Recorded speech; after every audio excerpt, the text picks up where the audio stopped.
Thank you very much. Please, thank you very much. Before we begin, I want to provide a brief report on the unprecedented success our country has been witnessing in recent weeks. Since even before the election, we've been making extraordinary progress. The American people gave us a clear mandate to save our country, and we won all 7 swing states by large margins, historic. Very importantly, we won the popular vote by millions and millions of votes. Also, all 50 states, as you know, shifted toward the Republican Party, and that's never happened before. All 50, every single one of them. In our first week in office, we set records, taking over 350 executive actions. That's not been done before. And it has reportedly been the single most effective opening week of any presidency in history. And we want to keep it that way. We want to keep it going.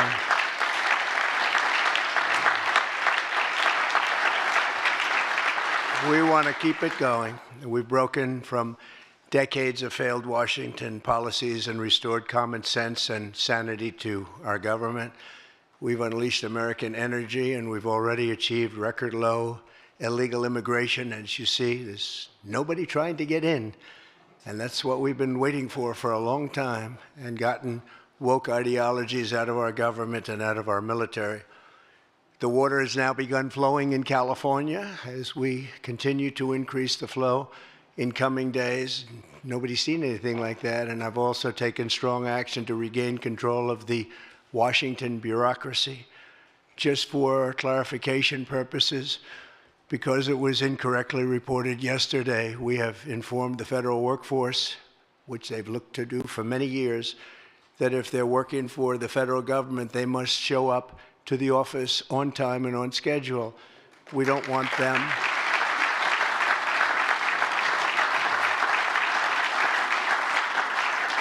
We don't want them to work from home because, as everyone knows, most of the time they're not working, they're not very productive. And it's unfair to the millions of people in the United States who are in fact working hard from job sites and not from their home. As federal employees, they must meet a high standard. They're representing our government, they're representing our country. If they don't agree by February 6th to show up back to work in their office, they will be terminated, and we will therefore be downscaling our government, which is something that the last 10 presidents have tried very hard to do but failed. Most of the people we're talking about have not been going to their federal offices in many, many years, from even before COVID. But they have nevertheless been paid. Some have worked, some haven't worked, and most of the studies say that some have just gone through the motions. We may ask these people to prove that they didn't have another job during their so-called employment with the United States of America, because if they did, that would be unlawful. As you understand, a lot of people are getting paychecks, but they're actually working other jobs, so they'll have to prove that to us that they weren't. In any event, we're requiring them to show up to work or be terminated.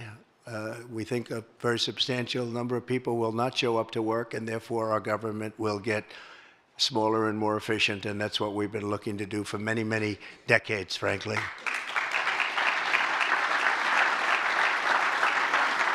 Thank you.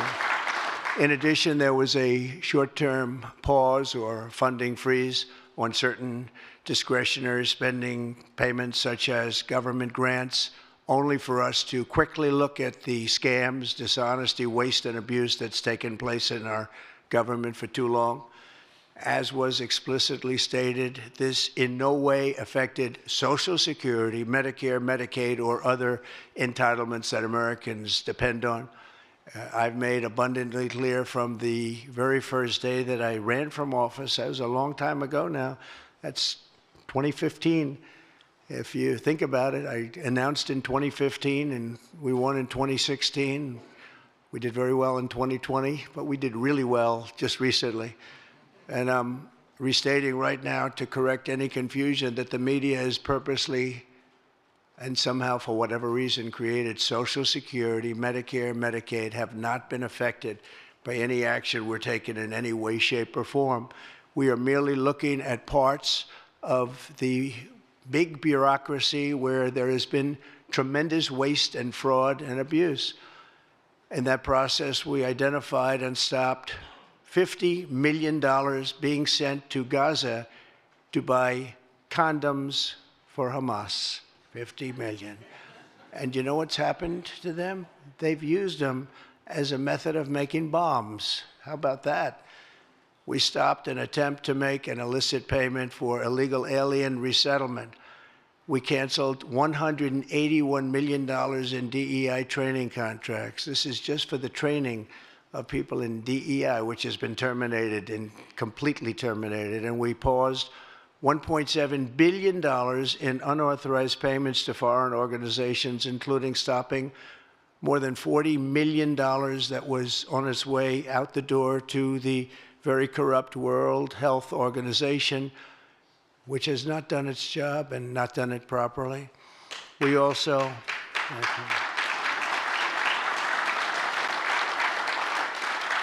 blocked $45 million for diversity scholarships in Burma. 45, that's a lot of money for diversity scholarships in Burma. You can imagine where that money went. These were the types of payments, and many others. I could stand here all day and tell you things that we found, and we have to find them quickly because we want the money to flow to proper places. But these were the payments and types of payments affected by the temporary freeze, and the American people strongly support these efforts. I talked about it during the campaign, and they voted for us in record numbers. Every single day, we're now putting America first and fighting to get the most out of every single tax dollar for our great citizens. We've gathered this afternoon to take another historic action, however. In a few moments, the Laken Riley Act will become the very first bill that I proudly sign into law as the 47th President of the United States.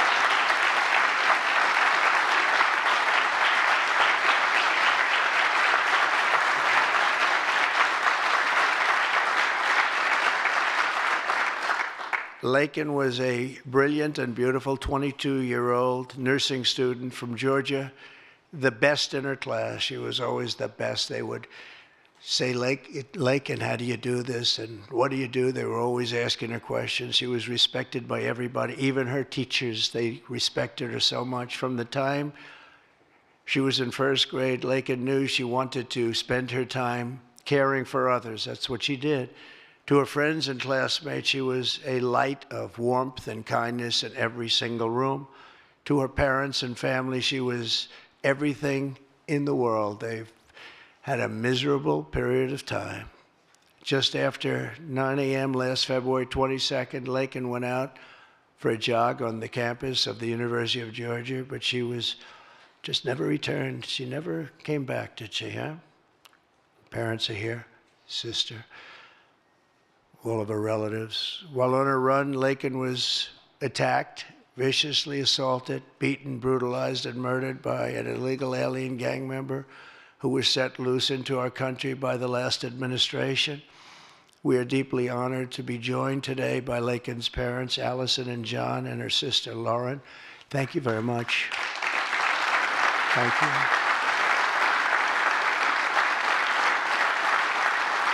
So sad. We were together right after that happened, and it's a tremendous tribute to your daughter, what's taking place today. That's all I can say, but it's so sad we have to be doing it at all. Thank you very much for being here. To Laken's family, we will keep Laken's memory alive in our hearts forever, everyone's hearts. With today's action, her name will also live forever in the laws of our country, and this is a very important law. This is something that has brought Democrats and Republicans together. That's not easy to do. Laken did it. Laken did it. America will never, ever forget Laken Hope Riley. The vicious criminal who murdered Precious Laken was an illegal alien member of the barbaric Venezuelan prison gang known as Tren de Aragua. He trespassed across our southern border in 2022 and was apprehended by Border Patrol, but under the cruel policies of the last administration, instead of being deported, as he should have been, he was released into the United States, as were millions of other people, many of them very dangerous people. And you see what we're doing, we're getting them the hell out of here.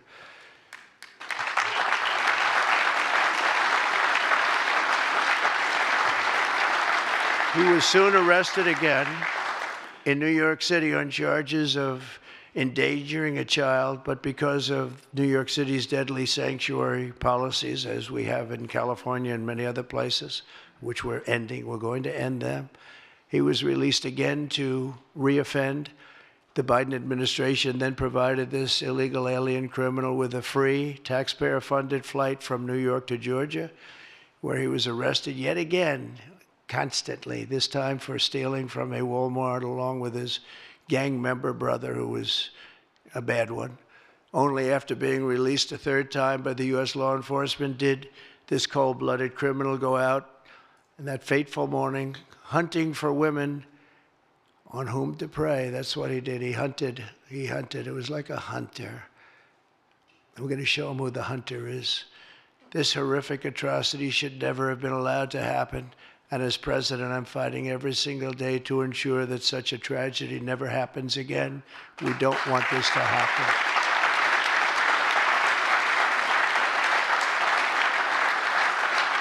And under the law, thank you. Under the law I'm signing today, the Department of Homeland Security will be required to detain all illegal aliens who have been arrested for theft, burglary, larceny, shoplifting, assaulting a police officer, murder, or any crime that results in death or serious injury. In addition, for the first time ever, this act gives state governments the ability to sue the federal government for immediate injunctive relief if any future administration ever again refuses to enforce the immigration laws of the United States, like happened for 4 long years.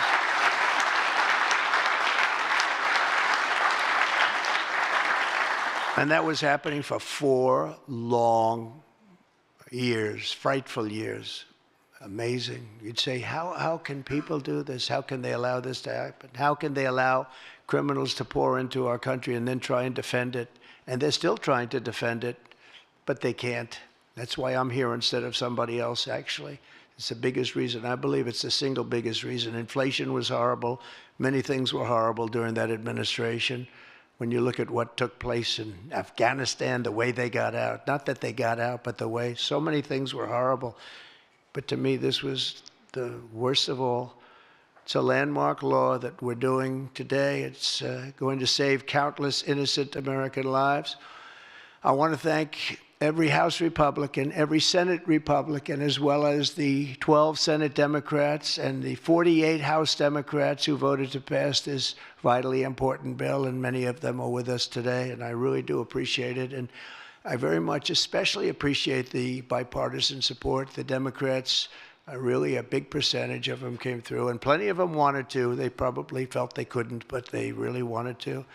That they don't understand that would have made them a lot more popular, would have made them a lot better with their people. The ones that didn't are going to be sorry, because the people are not going to forget that they wouldn't sign. This is a perfect, incredible tribute to an unbelievable young lady. We're joined today by many great supporters of our new strong border policies, and they are indeed strong, including Vice President Vance, thank you, JD, Secretary Scott Bessent, who just got approved, by the way. Where's Scott? He just got approved. Scott, I'm very impressed. Got a lot of Democrat votes, too. He got a lot of Democrat votes. That's great. I don't know, is that a good thing or a bad thing? I'll have to think about that. Secretary of Homeland Security, who's going to be fantastic. I know her so well, and I know it's probably not complimentary because she is a woman, but she is tough. Where is she? Where is Christy? Christy, great. Stand up, please. You have such an important job to do.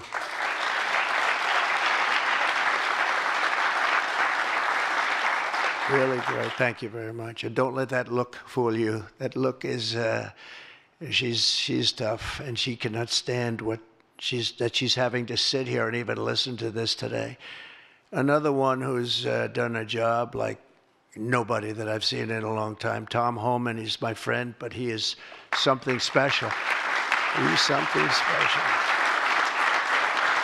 Great. And Tom and Christy, the numbers are unbelievable. What's happened? It's like just shut down. Nobody thought that was even possible. It's just shut down. They showed an area that a year ago had thousands and thousands of people rushing into our country. And today there was nobody there. It was like a beautiful sight. And also Senate Majority Whip John Barrasso. Great guy, great guy. Thank you, John. And I also want to thank the bill sponsors, Senator Katie Britt. Katie, thank you, Katie. And Congressman Mike Collins. And Mike, you were fantastic from Georgia. He took this, he loves his state, and he took this very personally. So it's, thank you very much, Mike. As well as Senate Judiciary Committee Chairman Chuck Grassley. Chuck is here someplace. Chuck, thank you very much. You look great. And House Judiciary Committee Chairman Jim Jordan, who's a special guy, special man. And House Homeland Security Committee Chairman Mark Green. Thank you very much. Thank you, Mark. And we have many other congressmen and senators, but I'm not going to introduce because this is about your daughter.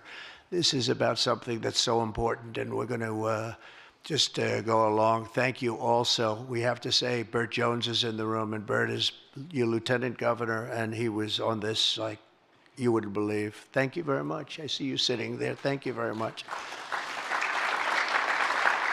So we have state, local officials, we have law enforcement organizations, we have everybody. Most of them are in the room or represented in the room, and they're incredible people, and I've never seen them come together like they have for this. I've done many of these, not of this kind, but different bills, different passages having to do with many different things, from homeland security to inner security to taxes to 50 different items. I've never seen such support as you have today and as your great daughter has today. So I've never seen anything like it. And we have to thank your daughter for that, because she's going to save a lot of lives. She's going to be responsible for saving a lot of lives.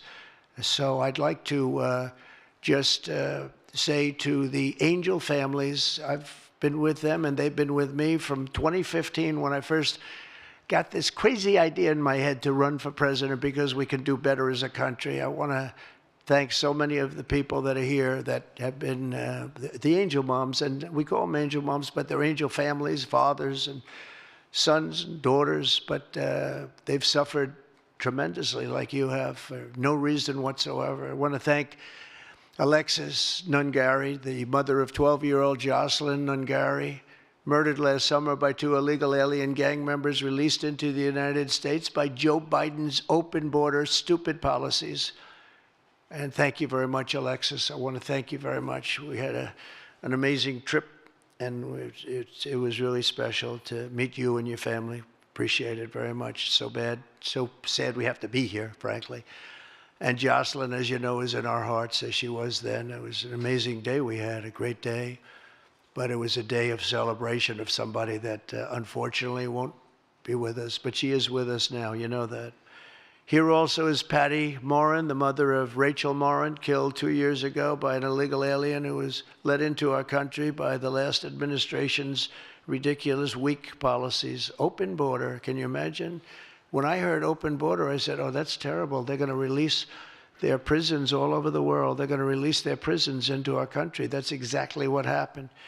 Patty is joined by Rachel's brother, Michael, Rachel's daughter, Clementine, and sister-in-law, Shannon. Thank you all for being here. We appreciate it very much. Thank you very much. Thank you. With us as well is the loving family of Kayla Hamilton, a 20-year-old girl murdered in July 2022 by the MS-13 illegal alien gang member who is violent, vicious, and they knew it, and they didn't do anything about it. And I want to thank you to Kayla's mother, Tammy, and her grandmother, Kathy, and her stepfather, Jeremiah, very much. And finally, I want to thank others who have also suffered this horrible scourge that goes on with young people being killed, and other people too, but young people, largely young people being killed. Thank you to Scott Root, the father of Sarah Root, killed at 21 years of age. Think of that, 21, by an illegal alien. Shouldn't have been in our country, would have never been in our country if we were here. What a sad thing. To each of these angel families, we love you and we stand in awe of your courage and your strength. It's the toughest thing anybody has to go through. Many of the angel families here today were betrayed by the last administration and with its heartless and foolish and really very, very arrogant and very, very dumb policies. Policies that aren't even believable when you talk about common sense. I say we're the party of common sense, but the Democrats also, they have plenty of common sense, and that's why so many are here today and so many supported what we're doing. The very government that was supposed to protect their daughters instead opened our borders and transported the world's most dangerous criminals straight into their communities. They came from prisons and jails and insane asylums and mental institutions from all over the world, not just South America. People think South America. They come from all over the world. They come from every continent. And they came here by plane, and they were loaded onto buses, and they were driven right up to our border, and they drove right through the border, and nobody even said a word to them. And in those buses and those cars and those trucks were some of the meanest criminals anywhere in the world. As of last September, 425,000 illegal alien criminals were roaming free, including 13,099 convicted illegal alien murderers, of which about almost 50% killed more than one person, and they were roaming all over the country in our farms, in our cities. Under the Trump administration, we're moving with urgency and speed to get these vicious and violent criminals the hell out of our country and to restore law and order to our suburbs, our cities, and our towns. And we're going to do it with Tom and with Christy and with all of the people that are working so hard on this. This week, compared to a comparable time a year ago, think of this, the number of illegal border crossers has already fallen by more than 100%. And because the election was coming, they started getting a little bit tougher on the border. They tried to follow our policies, and they did much better, but it still was horrible. The numbers were still horrible, so that's 100% over those. They only did it because of the election, so they knew what they were doing was wrong. And those who do cross the border, and you're seeing that every time, all you have to do is turn on your television set or pick up a newspaper, or read any form of new media, because we have a lot of new media today, fortunately, that's letting the word get out. But they're watching these people be captured and removed from our country. ICE arrests have risen by 15 times in just a short period. And over the past 8 days, the heroes of ICE and Border Patrol, we can never forget Border Patrol. Those people, I've gotten to know so many of them. Our border czar, as you remember, never went to the border and never made a phone call. She was the border czar. She never made one phone call. They went to the heads of the border. They went to the heads of ICE. Did you ever get a call? No. And she admitted she never made one call, but she was the border czar. And that's exactly what our border was all about. The heroes of ICE have arrested thousands and thousands of illegal alien criminals, including hundreds of gang members, traffickers, child predators, terrorists, and murderers. For the first time in history, we're loading dangerous and illegal aliens into military aircraft and flying them back to the places from which they came. You probably read about Colombia 2 days ago. They said, no, we're not taking them. I said, we're going to take them. You're going to take them. You're going to like it, too. You're going to take them.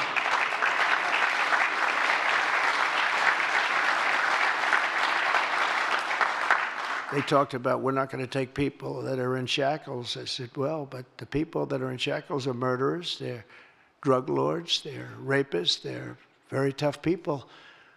They make our criminals look like very nice people. That's about the only thing that comes out of this. And I say, could you imagine you're a pilot on the plane and you have your co-pilot and you're sitting there and you have 150 people, no shackles, and they like to murder people? This would not be a good flight. So Colombia apologized to us profusely within an hour. based on something I said, meaning you're going to pay tariffs like nobody's ever paid tariffs before, but they actually wanted to terminate his position. They're essentially Congress met, and they were very angry with them. But they actually said they were going to send the presidential plane to pick up these criminals and to bring them because they didn't want to inconvenience us or have us do a second flight, and that's what they did. And I appreciate it, and I do appreciate the people of Colombia are wonderful people, and the representatives really acted well, and I appreciated they took back that tough talk. But, you know, we may have tough talk from others, but it's not going to mean anything. They're going to all take them back, and they're going to like it, too. They're going to like it. They're going to take it back, and they're going to like it. Today, I'm also signing an executive order to instruct the Departments of Defense and Homeland Security to begin preparing the 30,000-person migrant facility at Guantanamo Bay. Most people don't even know about it. We have 30,000 beds in Guantanamo to detain the worst criminal illegal aliens threatening the American people. Some of them are so bad we don't even trust the countries to hold them because we don't want them coming back, so we're going to send them out to Guantanamo. This will double our capacity immediately, right? And tough. That's a tough place to get out of. Today's signings bring us one step closer to eradicating the scourge of migrant crime in our communities once and for all. And it was just it's just an unforced error that we even have to be doing this. Now we need Congress to provide full funding for the complete and total restoration of our sovereign borders, as well as financial support to remove record numbers of illegal aliens. And these are illegal alien killers, criminals at levels that nobody's ever seen before. And you would have known that, and you were there when I said it. I said everybody that's bad is going to be thrown. If you look at Venezuela, Venezuela's crime is down 77% because they've taken their gang members, their prisoners, their drug dealers, their drug lords. They've shipped them all into the United States. Many other countries, their crime is way down, and our crime is not doing well. But we're going to have it do really well very soon, and we're shipping all these people back where they came from. And now, before I sign the Laken Riley Act into law, I would like to ask Laken's really incredible mother, who I've gotten to know. A very sad day I got to know her. But this is an amazing tribute to an amazing young person. And if you could come up, Allison, and say a few words, that would be great. Thank you very much.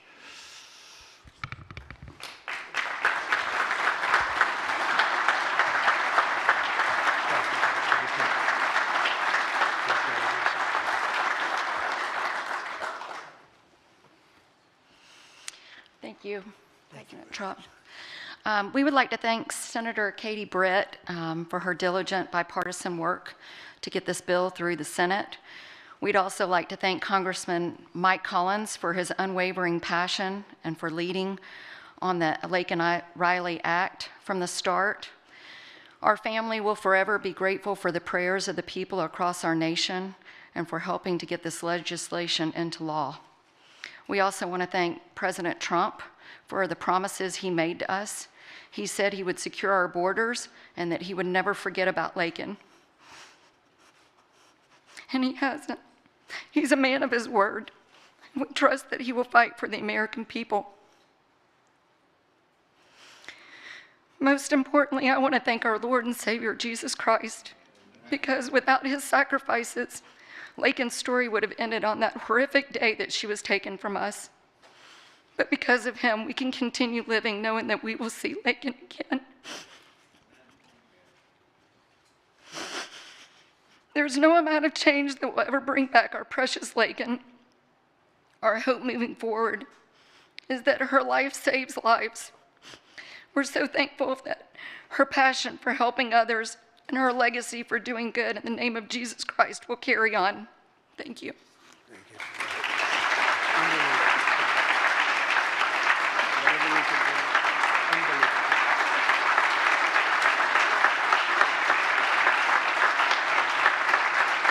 Come on, why don't you stand right behind me? Stand right over here.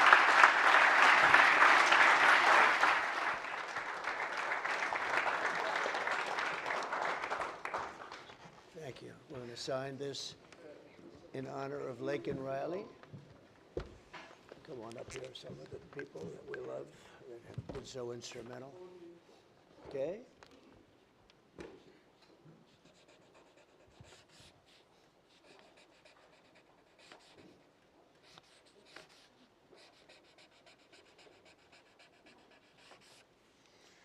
Okay.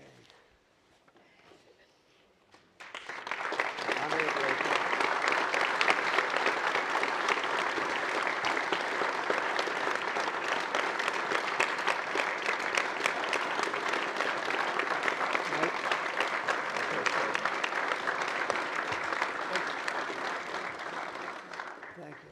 Mr. President, government funding, can you take a quick question on government funding to pause? I don't think this is appropriate time, really.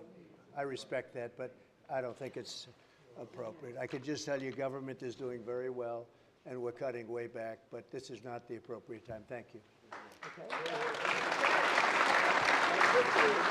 Okay.